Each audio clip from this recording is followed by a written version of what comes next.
بنی اسرائیل ایک ایسی قوم گزری ہے کہ جس پر اللہ تعالیٰ نے بے شمار انبیاء کرام علیہم السلام بھیجے، مگر یہ قوم راہ راست پر نہیں آئی اور اللہ کی نافرمانیوں میں مشغول رہی۔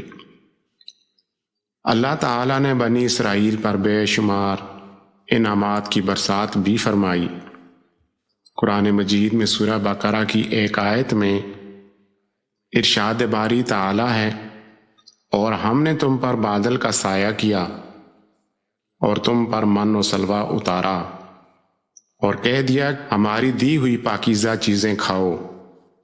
جب فرعون دریائے نیل میں غرق ہو گیا تو اللہ عز و جل نے بنی اسرائیل کو حکم فرمایا کہ قوم ہمالکہ سے جنگ کر کے ملک شام کو آزاد کروائیں، کیونکہ یہ قوم نہایت ظالم اور جنگ کی ماہر تھی۔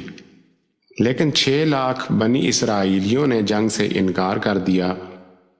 اس نافرمانی کی یہ سزا ملی کہ وہ 40 سال تک 27 میل کے رقبے پر مشتمل ایک میدان میں بھٹکتے رہے۔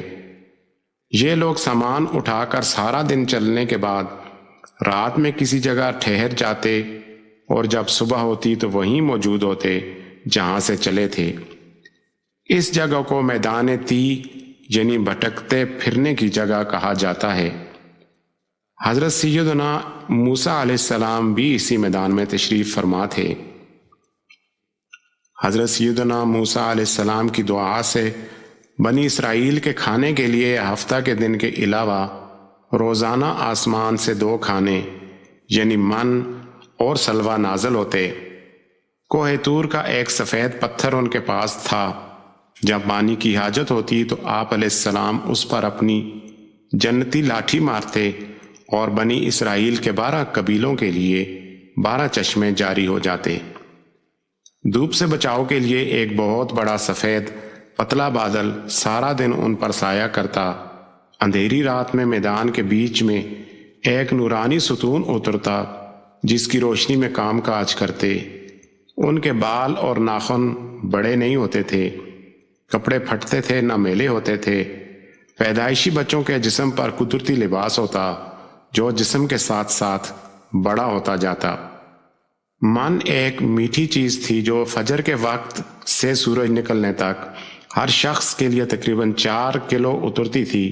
جب بنی اسرائیل یہ میٹھی چیز کھا کھا کر اکتا گئے تو انہوں نے آپ علیہ السلام کی بارگاہ میں شکایت کی، جس کے بعد ان کے لیے سلوہ اتارا گیا جو ایک بھنا ہوا چھوٹا پرندہ تھا۔ من و سلوہ قبض کرتا تھا نہ دست لاتا تھا، رنگ، خوشبو اور ذائقے میں بے مثال تھا، ہر طبیعت و مزاج کو موافق آتا تھا۔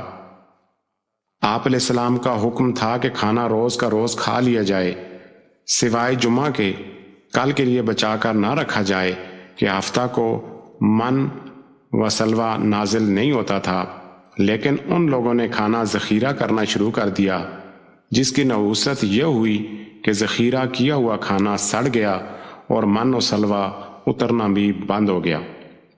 فرمان مصطفیٰ صلی اللہ تعالی علیہ وآلہ وسلم ہے، اگر بنی اسرائیل نہ ہوتے تو کبھی کھانا خراب ہوتا نہ گوشت سڑتا۔